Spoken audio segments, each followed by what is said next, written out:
माणसं का पैसा? तर मला माझं असं म्हणणं आहे की योग्य माणसं. हं, प्रॉब्लेम तो होतो की योग्य माणसं नाही निवडतात. माझ्याकडे लय मित्र आहेत. हं, मी ज्यावेळेस एखाद्या वाईट प्रसंगातनं जातो, माझ्यासोबत कुणी उभं राहत नाही. ती हं. माणसं नाही ना कामाची. करेक्ट, तर करेक्ट. पैसा का माणसामध्ये गर्दी नाही, योग्य माणसं. गर्दी नाहीच कामाची. आणि हं. मी अजूनही सांगतो, जो गर्दीतला माणूस, मी आत्ताच बोलतोय, गर्दीतला माणूस सगळ्यात एकटा असतो. हं.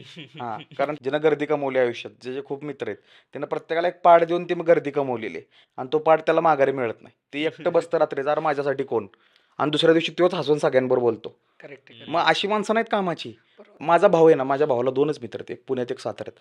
अगं बाबो, डेंजर आहेत दोघं. काय पण करायला येतील उद्या ह्यांच्याबरोबर. "ए, आपल्याला इकडे जायचंय बॉर्डरवर. चल, निघाली ही दोघं." हे डेंजर आहेत. आता मला मग 100 मित्र आहेत. मी ग्रुपला मेसेज टाकला, त्यातली 70 लोकं बघून सोडून देणार आहे ती. मूडमध्ये असेल म्हणतील आत्ता वेगळ्या कुठल्या तरी. सो हा बॅलन्स स्ट्राईक करणं खूप गरजेचं आहे.